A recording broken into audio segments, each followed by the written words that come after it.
We can no longer plan for 5 to 10 years in advance like our parents used to do. We are lucky if we can plan 2 years ahead at most, and it will probably shrink even further in the next couple of years. The single most important thing when building a product is talking to users. There is no other thing that will have the same impact that reaching out to your audience and asking questions to understand what they want. What are their problems and how can you solve them?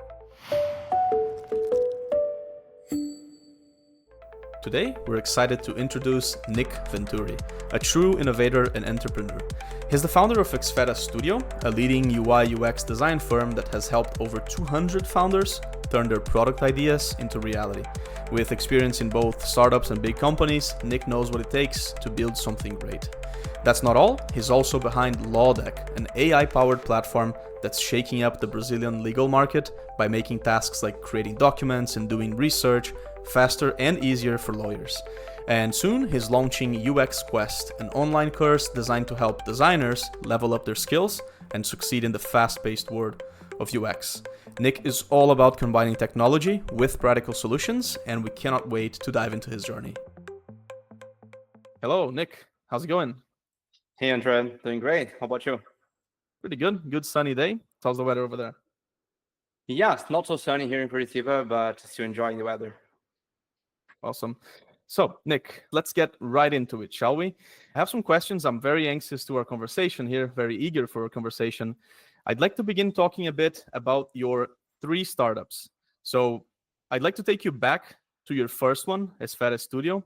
I know you came from freelancing after a couple of years. What made you take the leap of faith, like take the jump from going into freelancing in the UI market into actually creating a startup in the UX market? Yeah, sure. So back in the days as a freelancer, I was engaged with a lot of amazing clients from all over the world. And I had such an amazing track record with my clients for many years, right? And I got the opportunity to work with many founders, amazing founders from different backgrounds and different product teams everywhere. And I just got it to the point, Andrea, that I was receiving multiple proposals every single day, right? And it reached a point that where I couldn't possibly handle all that as a freelancer. Also, I had a really hard time saying no to my clients. That didn't help as well. So every time that someone would, hey, Nick, can you do that for me? Can you do that project? And I would say, yeah, of course. And just came a point that, okay, I don't have any schedule left. And then I was completely burned out. It was awful. I was working 12 more hours a day. I couldn't spend time with my girlfriend, my family, and honestly, I just couldn't do my best anymore. It was just being mediocre, right? And even though my financial situation was relatively stable and I was quite happy with it, I just had to make a decision because the situation wasn't sustainable over the long run. And so I got to the point where, okay, I need to change something. I need to do something here. I just can't go any further. I remember working for a couple of clients from San Fran back then, on which one of them I was a lead designer. And I was leading engineers, I was leading other designers in the team. So I started thinking, okay, what if I hire some designers to help me out here? I already have the experience, right? And that's how it all started, basically.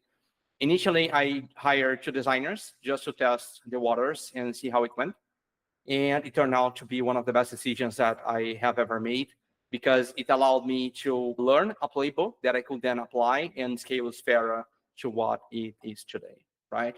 I learned so many things along the way, and I made so many mistakes as well during the learning process, but I'm very grateful for the amazing people and talent that I've met over the past few years, and that helped Esfera be where it is today. Without them, that wouldn't be a reality. And I think this teaches me a very important life lesson, which is we cannot do everything by ourselves, and it gets so much easier when you have people that you enjoy working with, sharing the same passion and the same goals, the same environment on 8 hours a day or even more sometimes. And everyone wins together at the end of the day. So I'm very grateful for that. That makes sense. So you had to evolve, and then you faced the challenge of having just too many projects to handle alone. That makes sense. You've moved then to a team-based playing. And as you said, there must have been some mistakes. I imagine some challenges as well. What would you say was your major or biggest challenge after you started working with a team and when you started having a team, a startup, and how did you overcome it? Perfect. Yeah, I have committed many mistakes during the process. One of the biggest challenges that I remember was that in the beginning, when I had a lot of clients and I needed to transition from a single freelancer to a team, all my clients, they were expecting, okay, so you are just one guy, right? And then I had this awkward experience of explaining them, okay, now I do have a team working with me, and it was very awkward to explain that I have a team. They weren't prepared for that. And even though it seems obvious at first glance that when you are working with a team, you will move faster because you have more people. So you should deliver faster. To the eyes of the clients it was just hard to make them understand. And since it was very uncommon, right? Other freelancers were working alone and they were used to working with freelancers, just an individual. So they thought that I would eventually outsource the work to different designers and the quality would drop. But with time, I got better in selling this design team idea and focusing on the client that I had a fit, that were open to the team dynamic rather than trying to get every possible client to work with us. And as soon as we started working together, they were able to see the value in our deliveries, see that we could move faster, the communication was there, the work was professional, and it was just an initial resistance that it had to be overcome. And that was 4 years ago, right? What would you have done differently? It's a long time. You must have learned a lot of new tricks, a lot of new knowledge. What would you do differently if you had to start again? Yeah, if I had to start all over again, I would probably do many things different. But one thing that I would definitely, I would have invested more time in hiring the right talent for the team and being more selective with my clients. That was one thing that I didn't, I made a lot of mistakes on that matter. I lost a lot of time, money, energy, and trying to, on this trying and error process, which was valuable. Don't take me wrong here, but if I could do it again or even teach someone to do it, I would totally, okay, hire the right people, spend some time talking to people you're going to hire, making sure that they are the right fit. It's an investment. At the end of the day, you're not going to regret it. You are going to suffer a lot more if you start working with people that you don't enjoy than if you would take the time to interview people and get the hiring. So I think hiring in particular is one of the most important skills a founder, a business owner should have. And this is something that today I heavily prioritize. Mm-hmm. Yeah, that is, working with people you like is such a different experience. Again, that was 4 years ago since you started. You've mentioned a theme. I would imagine you started with 2, 3, then it started scaling, and now Esfera Studio has, I'm thinking, over 20 people. We can now fill an entire bus. What has changed for you? What has changed in your daily routine, starting with a small team, now moving into this, I would imagine, a very big company? We can probably fill a 2-story building. What has changed for you? Yeah, definitely a lot of things have changed. I had to learn a lot of management and people skills that I didn't have, right? Back in the days, I was just a designer, and all I needed was the technical skills to get the job done. I think one of the books that highly influenced me during this time was Getting Things Done by David Allen, which he taught how we can increase productivity and reduce the stress just by implementing a framework to focus your attention and energy on what really matters at the right time and at the right tasks, right? It's like a CPU. The CPU is already processing just one thing at a time. And our brain is just similar, right? This way you can be more productive. It's like having a stoic perspective of the world, accepting the fact that our brain is just not as good as we think it is, and that we cannot control everything at once. I've been practicing this framework for the past 4 years, and I literally wake up and I take a look at my daily tasks and I start working from there, right? It has changed my life by a lot. I'm much more disciplined, more productive, and honestly, I don't think I could ever handle 5 companies, multiple investments, a newborn son, and a family, and if I haven't implemented it. That makes sense. That makes sense. And you've mentioned your son. If you allow me to get a bit personal, you have 3 companies. You're the CEO of 3 companies. How do you handle life being the CEO of 3 companies, a husband, and a father back home? Yeah, back pain is probably the answer here. When people told me that once you turn 30, your back starts to hurt, I didn't believe it. But I've been waking up with this for the past 1 week, actually, since my son turned 1 year old. It just hurts and feel like an old guy already. Shame on me for not believing the others. But getting serious, it's all balance, discipline, and following the right framework, as I mentioned. I think having a family helps you a lot in balancing your lifestyle, since you need to divide your attention more efficiently between work and your loved ones, which also helps you to recharge and come back to work more focused and less stressed. So back then, I thought working 16 hours a day, reducing my sleep time from 8 hours to 6 hours will get me my goals faster. But the thing is, you can't play against time, right? Time is the enemy. So building a company or being successful at anything takes a lot of time, a lot of discipline. And as cliche as it sounds, it's not a sprint, it's a marathon. And it took me a lot of time to understand this deep concept. We are talking about years and years of daily work and commitment. So we better make sure we are mentally prepared and physically healthy for the journey ahead. Makes sense. You talked about a marathon. Nowadays, things they happen so fast, right? For instance, Esfera Studio started 4 years ago. You've mentioned your change within these 4 years, but the market has changed a lot, right? Product, I imagine, has changed a lot, and with it, user experience, I imagine, has changed a lot. What exactly has changed for products and markets in these 4 years? Yeah, it's funny because I was just talking with a colleague yesterday about this exactly same concept. And if you take a look at products that were designed 10 years ago, you would see that interfaces that were super cloudy, full of elements and hard to understand. And I guess white spacing wasn't even a thing back then. They didn't use it because no one actually understood what was the impact of using white spacing rather what they were doing back in the days, besides Apple. And that's why they set a new bar for products everywhere. Apple understood what a good product is and how to use minimalistic approach to products and what it means to products of the future, right? The other products tended to focus much more on functionality and marketing, conversion rates, and barely had any consistency at all. Oh, of course, the tech we had back then also didn't help. Since smartphones were just coming up to the market and web products were just in the beginning, the design systems that we had were very limited as well, limiting our ability to think, to create, to design aesthetically. And of course, we didn't have Figma or cheap ways to prototyping products.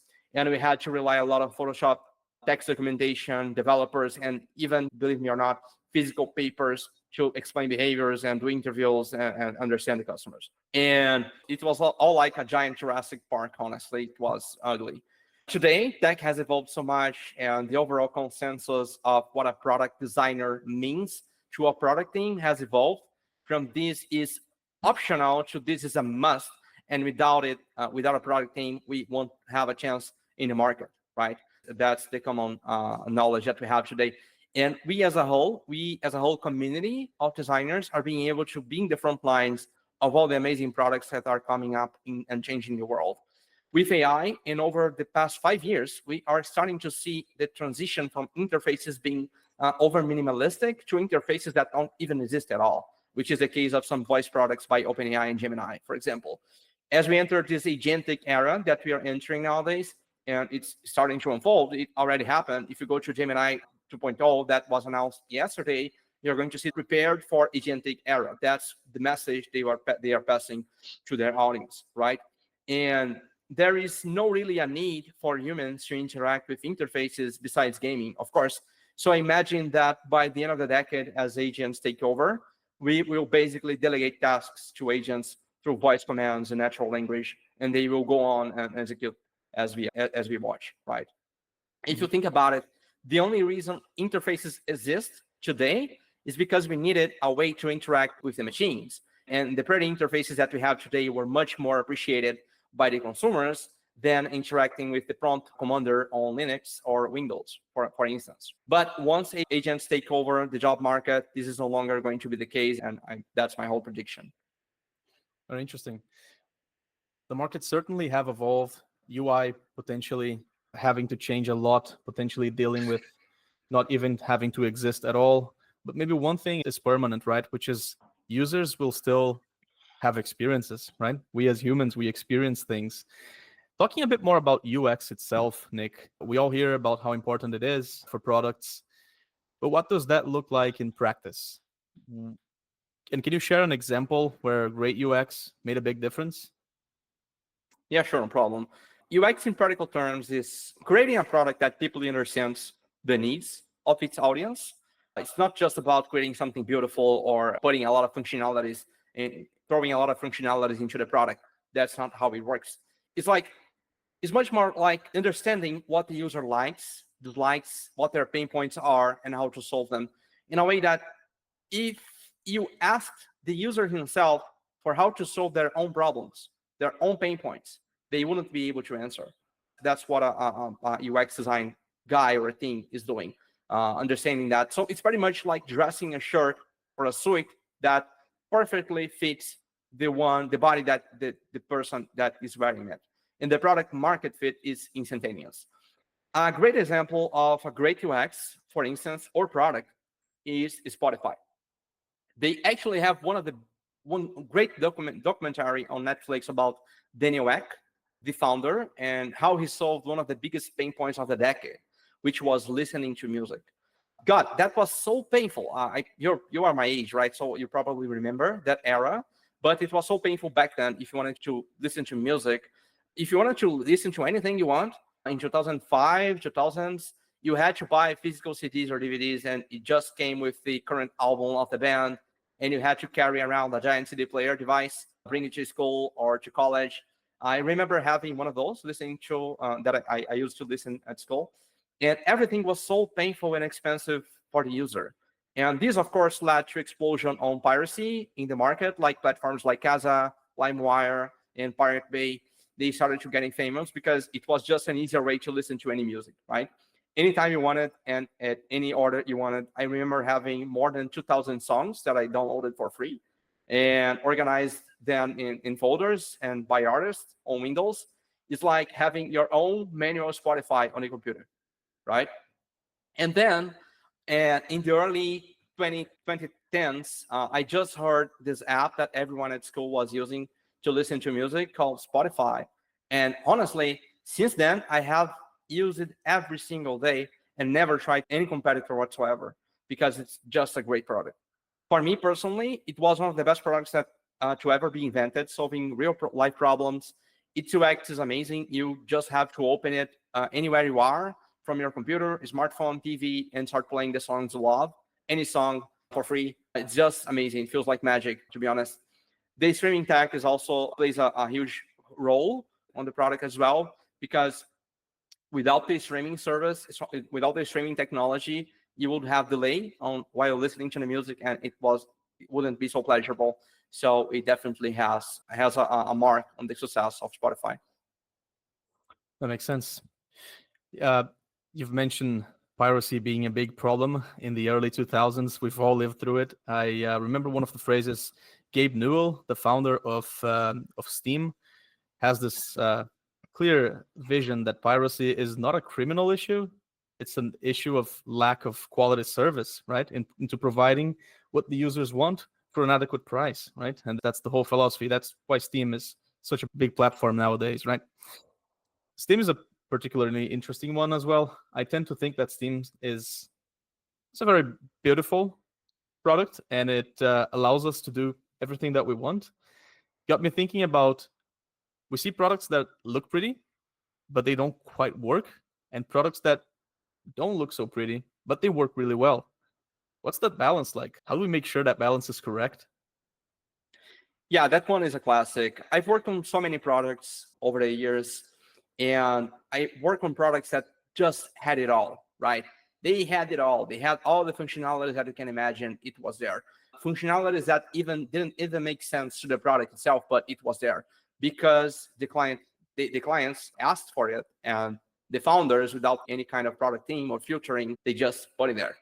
And that's a classic problem. That's a classic misconception that founders have nowadays, even about products. and that the user just wants more things and more things. I just put it that. This is mainly a psychological effect of watching something fail and wanting to make it work, wanting to make a difference. So you just throw away more money and more functionalities and more development effort on it because you think if you do more, your users will eventually like your product. When in reality, what happens is really the opposite. And the users just want the right things to be there, and they are not. They just don't know what they want and why. And it's your job as a founder and a product team to figure that out, right? So in order to figure out this balance, you need to research, investigate, ask questions, and be really scientific about it. The single most important thing when building a product is talking to users. There is no other thing that will have the same impact that reaching out to your audience and asking questions to understand what they want. What are their problems and how can you solve them? You can have the best marketing and engineering team in the world, the best sales guys and in the world, and infinite money, and you still will lose to a small indie great design team that knows what to build and why, right? So by listening to your users and working around their pain points, doing a lot of early testing and prototyping will guide you through what really works and what does not, and will help you to be more efficient in the whole journey and increase the chances of making a product successful. Makes sense. You've mentioned that not hearing users is a very frequent thing to fail on. For founders that are starting products, what would be some other common mistakes? What would be the number 2 mistake that they could make?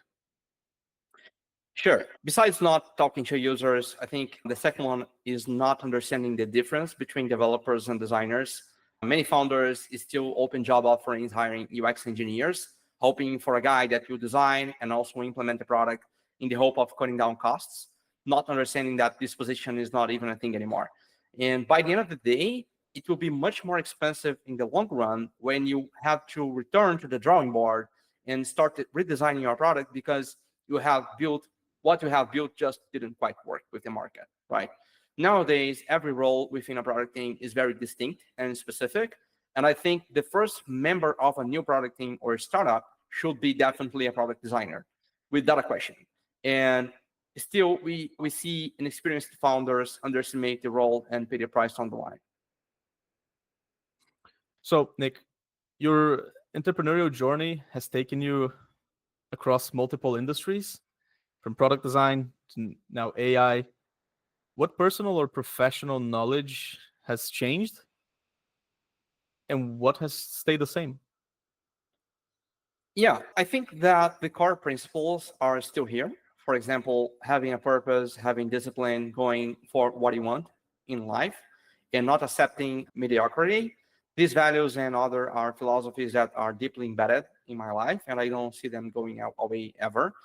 But thinking more broadly, the way that I see the world today and foresee the future is definitely evolving, and the AI is impacting that vision for sure.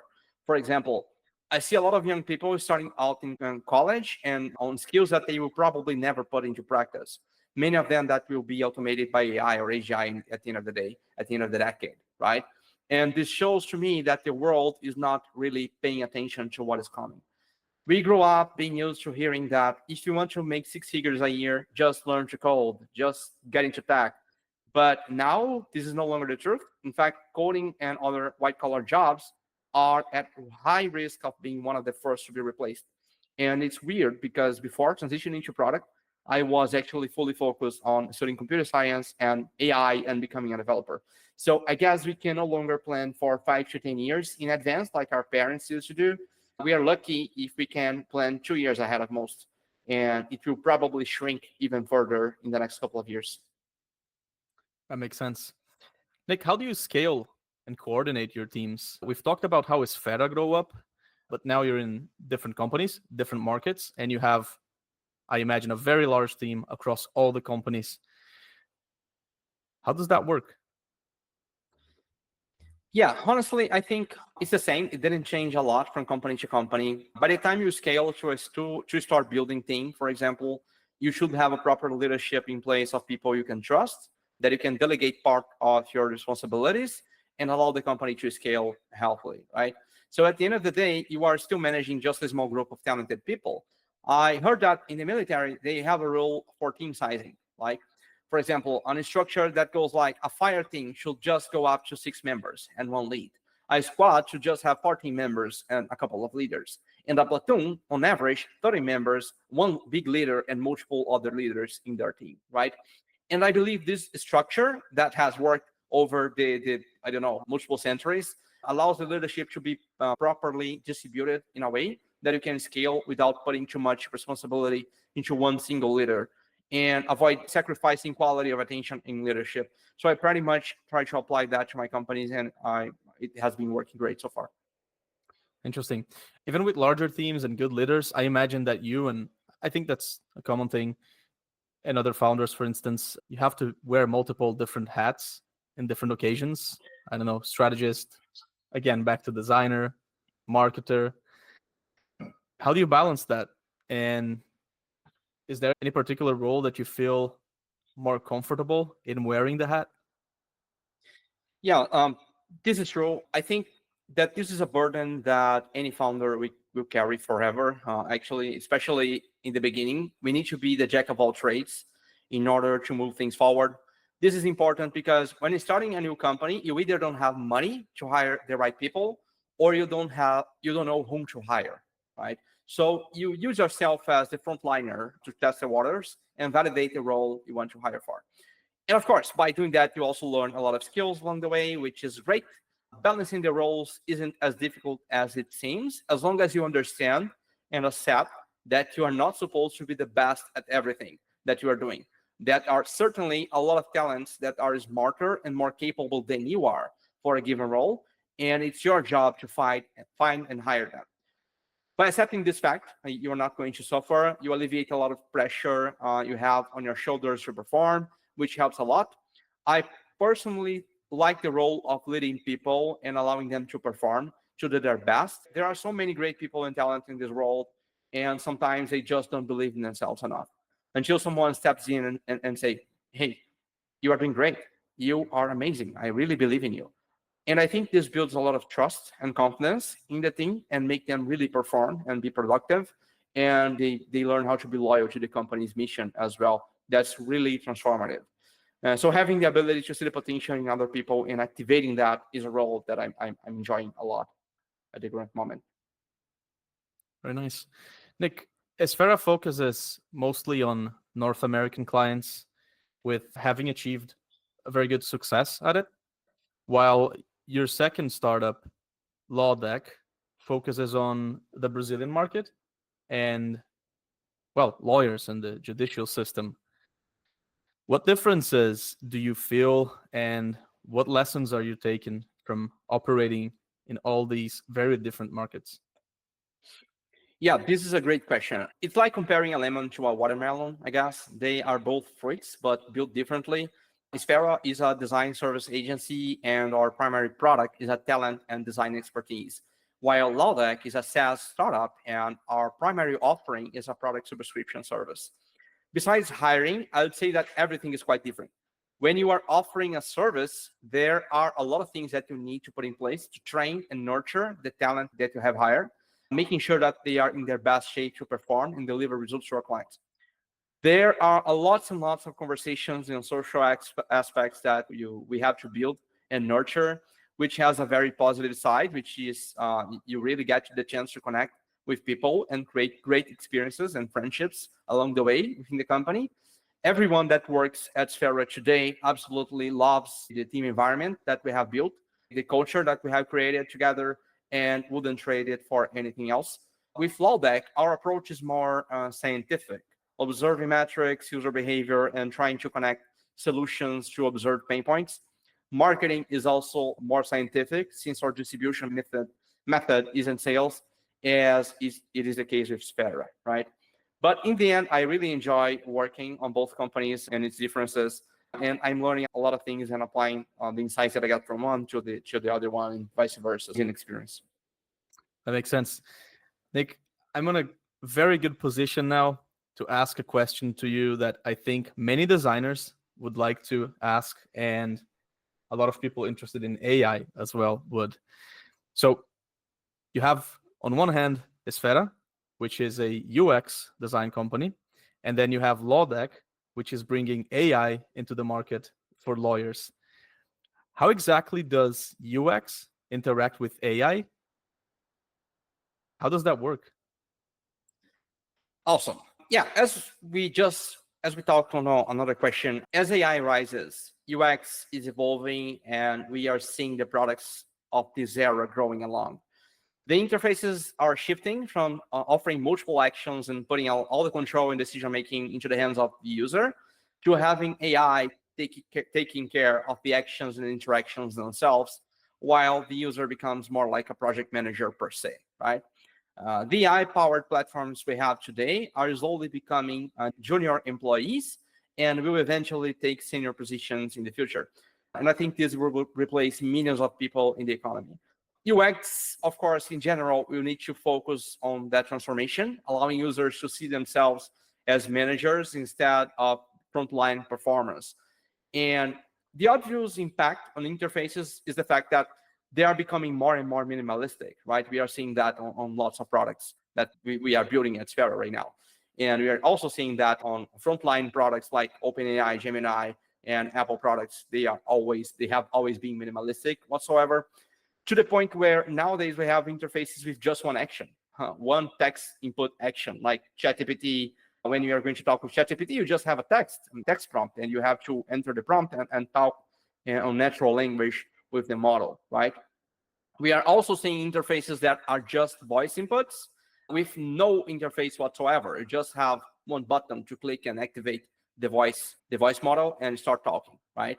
So for LawDeck, we are currently working on a lot of agentic workflows where the system will take care of the whole work of drafting legal documents, which manually will take multiple hours, even days to draft.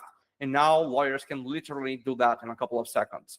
The impact of this scale of automation that we are seeing in the whole industry on the long run is absurd. And that's why the big tech giants are investing billions and millions of dollars on building the tech, making sure that they get ahead of the race.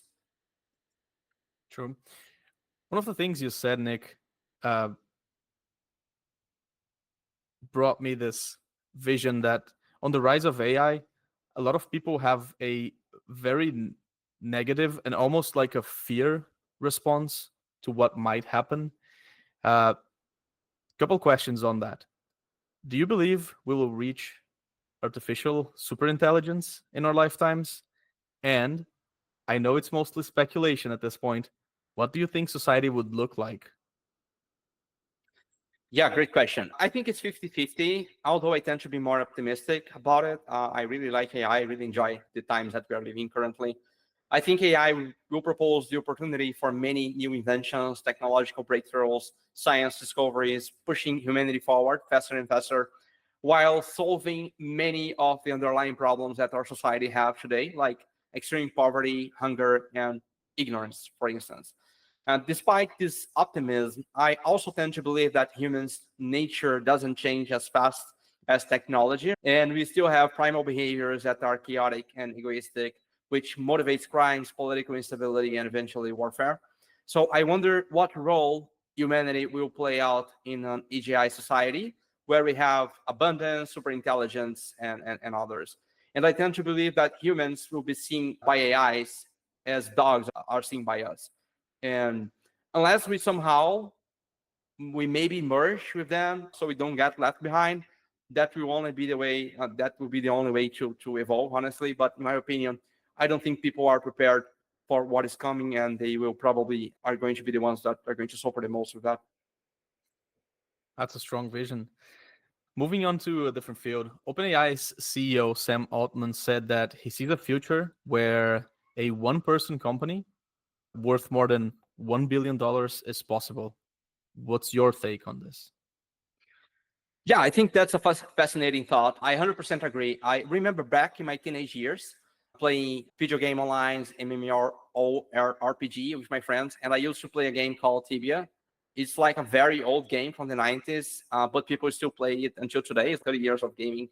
And it had a really great bot within the game that you could use to hunt and let it play autonomously, although it was prohibited and people were getting their accounts banned constantly. But the value was there and everyone was using it regardless. But the analogy is that I remember opening 20 TBA accounts with different characters on each account, and every single one of them hunting, looting, and making money autonomously, while me as a player was just responsible for managing all the accounts and making sure that they didn't die during the hunting and reconnecting the ones that did die eventually. This experience for me pretty much summarizes what I think will happen in an AGI society as agents become mainstream, right? People are going to shift from working roles to managing roles, and we'll have multiple AIs doing the work for them.